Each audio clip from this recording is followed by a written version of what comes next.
Hello guys, आज हम लोग 11th स्टैंडर्ड के चैप्टर बायोमॉलिक्यूल्स के विषय में पढ़ेंगे।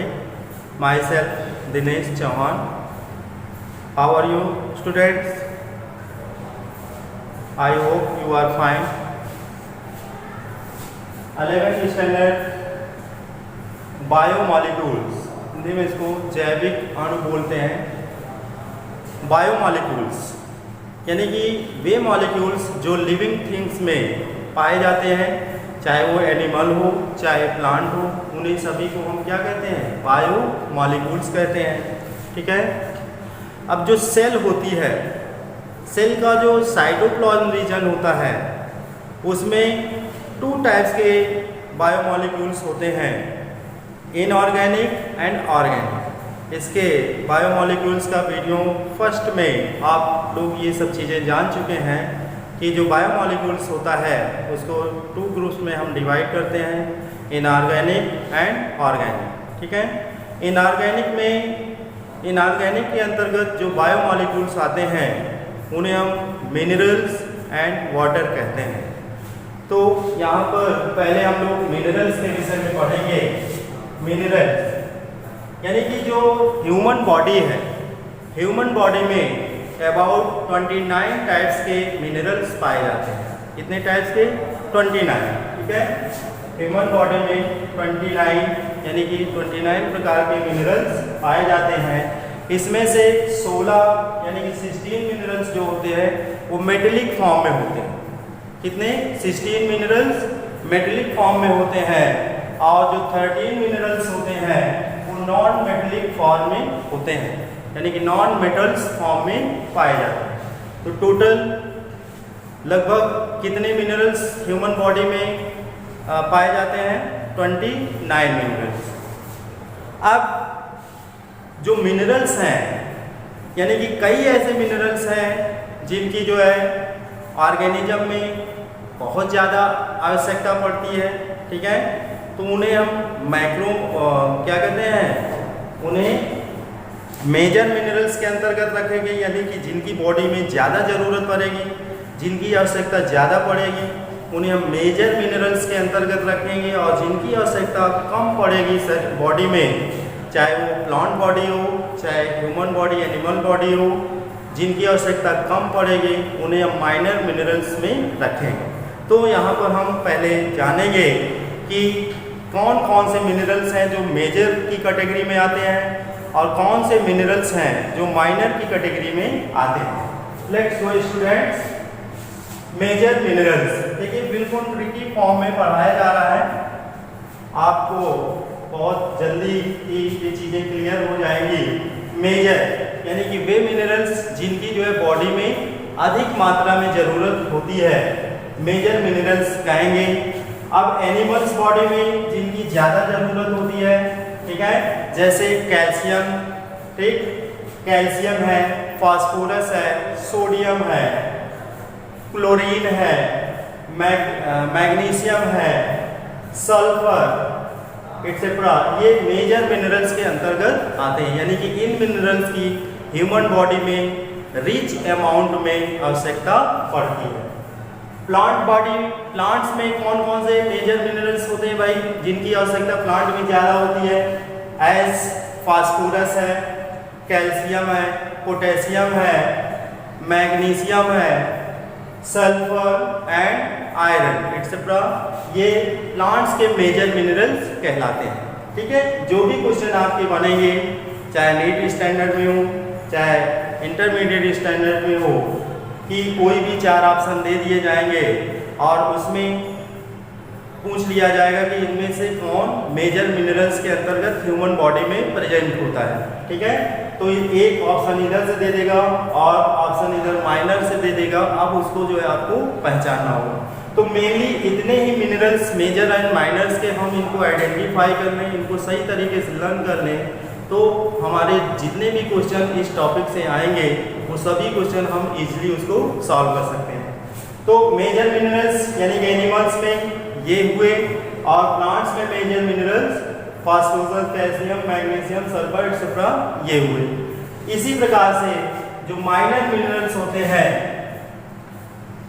यानी कि सूक्ष्म खनिज तत्व, दीर्घ खनिज तत्व और सूक्ष्म खनिज तत्व, माइनर मिनरल्स, यानी कि इनकी एनिमल बॉडी में, ह्यूमन बॉडी में जो माइनर मिनरल्स होते हैं, जैसे आयरन है, ठीक है, Fe, कॉपर है, कोबाल्ट है, जिंक है, मैग्नीज है, आयोडीन है, ठीक है, ये माइनर मिनरल्स के अंतर्गत ह्यूमन बॉडी में प्रेजेंट होते हैं।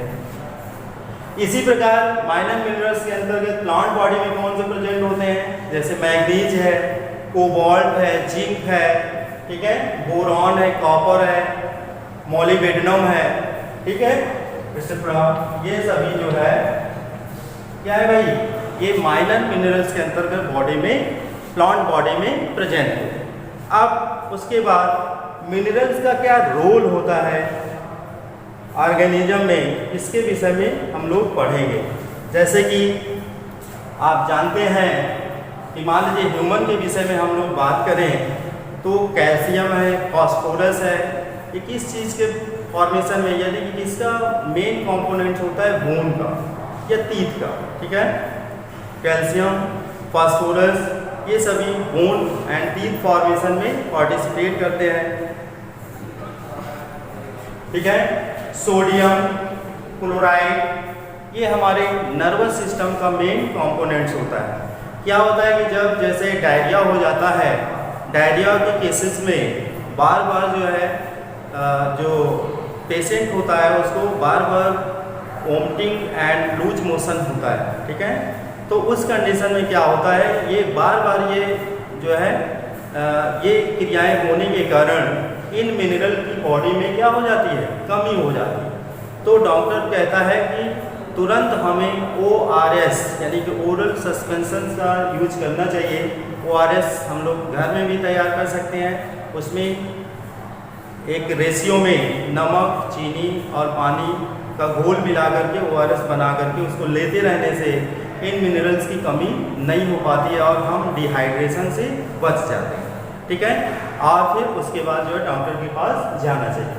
तो इस तरह से ये मिनरल्स जो है नर्वस सिस्टम, जो न्यूरॉन है, न्यूरॉन के आउट एंड इन साइड में होते हैं और ये क्या करते हैं भाई, ये उसकी जो है पोलैरिटी को मेंटेन करते हैं, ठीक है, यानी कि उसमें पोटेंशियल जो होता है 70 मिलीवोल्ट का, उसको मेंटेन करने का कार्य, यानी कि पोलराइज स्टेज में रखने का कार्य जो है इन्हीं मिनरल्स के द्वारा संभव होता है। इसके अलावा जो अदर मिनरल्स हैं जैसे कैल्शियम है, कैल्शियम मिडिल लैमेला में प्रेजेंट होता है, ठीक है, जो प्लांट सेल होती है उसका जो मिडिल लैमेला होता है उसमें कैल्शियम प्रेजेंट होता है और उसका फॉर्मेशन करता है।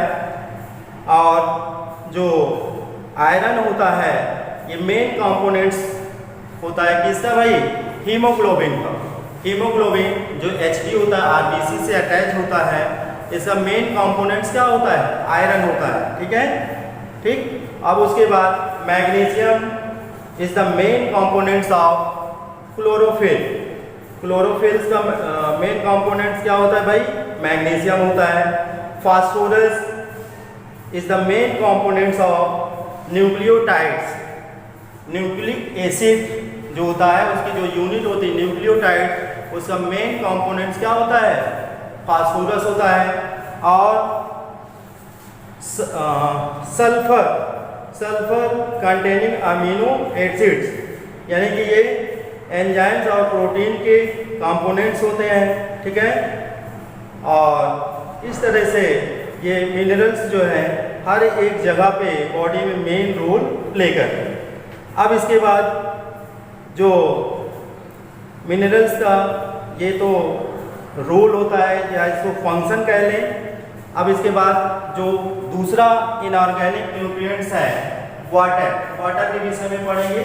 अगर इस यहाँ तक एनी प्रॉब्लम है, एनी क्वेरी करना है तो आप मुझे वीडियो में यूट्यूब पे जो है कमेंट कर सकते हैं। अब इसके बाद नेक्स्ट जो इनऑर्गेनिक न्यूट्रिएंट्स हैं उसके विषय में पढ़ेंगे।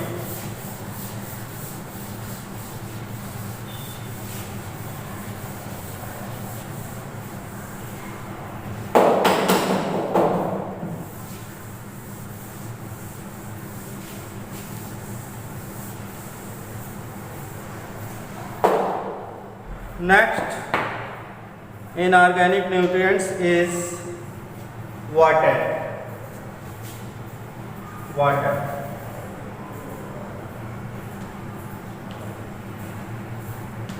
Water. H2O.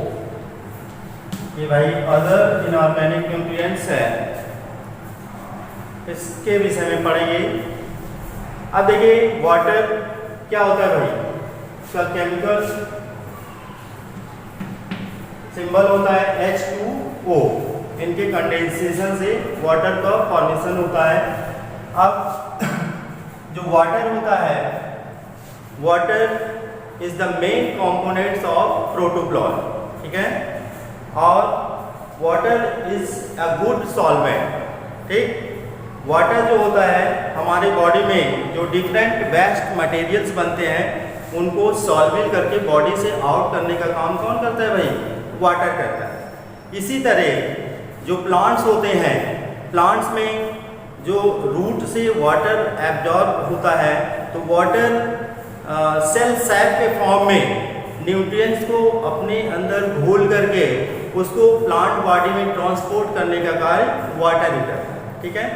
वाटर के कारण ही जो इसकी लीफ होती है वहाँ पे टर्बिडिटी उत्पन्न होती है, यानी कि वहाँ पर एक प्रकार का प्रेशर उत्पन्न होता है, जिस प्रेशर के कारण रूट से वाटर एब्जॉर्ब होकर के प्लांट में मूवमेंट करता है, ठीक है।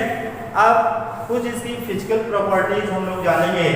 जो वाटर होता है इसका मेल्टिंग पॉइंट कितना होता है, मेल्टिंग पॉइंट कितना होता है भाई, 100 डिग्री सेल्सियस, यानी कि इस टेम्परेचर पर वाटर जो है अपना मीडियम चेंज कर देता है, यानी कि इतने टेम्परेचर पर इसको हीट करने पर ये इसमें गैसियस स्टेज में कन्वर्ट हो जाता है। इसी तरह ये इसका बॉइलिंग पॉइंट होगा, बॉइलिंग पॉइंट। मेल्टिंग पॉइंट हो जाएगा, मेल्टिंग पॉइंट इसका 0 डिग्री सेल्सियस। इस स्टेज में भी यानी कि 0 डिग्री सेल्सियस टेम्परेचर पर वाटर को अगर हम रखें तो वो फिर अपना मीडियम चेंज करके इसमें हो जाएगा स्नो के फॉर्म में, यानी कि सॉलिड स्टेट में वो कन्वर्ट हो जाएगा। और अगर इतने डिग्री सेल्सियस पर वाटर को हम हीट करेंगे तो वो अपना स्टेज ट्रांसफ़र करके वो गैसियस फॉर्म में यानी कि वेपर फॉर्म में वो कन्वर्ट हो जाएगा, ठीक है। अब उसके बाद जो वाटर होता है इसका पीएच वैल्यू कितना होता है भाई, पीएच वैल्यू ऑफ वाटर। जो पीएच स्केल होती है उसमें एसिडिक एंड बेसिक, ठीक है, और उसका न्यूट्रल फॉर्म क्या होता है 7, यानी कि जो वाटर होता है इसका पीएच वैल्यू 7 होता है, यानी कि ये न्यूट्रल होता है, ना तो ये एसिडिक होता है और ना ही बेसिक होता है। वाटर टेस्टलेस, कलरलेस होता है, ना तो इसका कोई टेस्ट होता है ना तो वाटर का कोई कलर होता है, ठीक है। उसके बाद पीएच इसका 7 होता है और इसका फंक्शन जानेंगे, वाटर का फंक्शन क्या होता है इसके विषय में हम लोग जानेंगे। तो वाटर एक लुब्रिकेट्स होता है जो फूड को गट में, जो गट हमारी होती है वहाँ पर फूड जो है वाटर से मिक्स होकर के एक स्पेसिफिक मीडियम में चेंज हो जाता है, जिससे कि वो आगे की ओर पास होता है, ठीक है। इसी तरह जो स्पर्म्स होते हैं उनका मूवमेंट वाजाइना में, उनका मूवमेंट भी वाटर के कारण ही पॉसिबल होता है। तो ये वाटर इन सब चीज़ों के लिए क्या करता है भाई, मीडियम प्रोवाइड कराता है। इसके अलावा वाटर के बहुत ढेर सारे फंक्शंस हैं। जो हमारा बॉडी है उसमें डिफरेंट वेस्ट मटेरियल्स को सॉल्वेल करके वाटर उसको यूरिन के फॉर्म में बॉडी से आउट करता है, ठीक है। एंड नेक्स्ट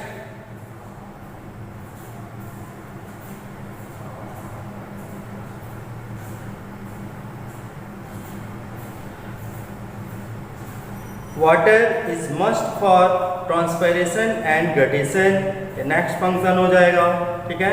नेक्स्ट हो जाएगा water helps to eliminate out waste products from body in the form of sweat and urine, ठीक है। जो स्वेट निकलता है उससे भी डिफरेंट वेट्स या जो मिनरल्स ज़्यादा हो जाते हैं बॉडी में, स्वेट के द्वारा जो है बॉडी से आउट हो जाते हैं, ठीक है। It also maintains the turgidity of the cells, ठीक, ये पहले ही बता दिया था मैंने, ठीक है। इस तरह से ये वाटर के कुछ मेन फंक्शंस हो गए, यानी कि water is the main components of life, ठीक है।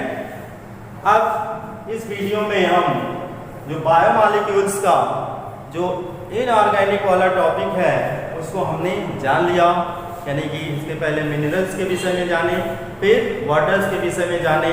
अब इसके बाद जो नेक्स्ट वीडियो हम लोग बनाएंगे, नेक्स्ट वीडियो में पढ़ेंगे इसका जो ऑर्गेनिक वाला टॉपिक, उसमें कार्बोहाइड्रेट, प्रोटीन, फैट, फैट और lipids and nucleic acid and vitamins, ठीक है।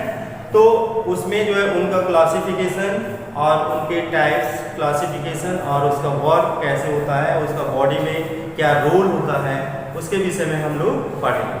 तो स्टूडेंट्स, वीडियो को देखने के बाद आपको अच्छा लगे तो कमेंट करें, लाइक और शेयर सब्सक्राइब करना मत भूलिएगा। Thank you.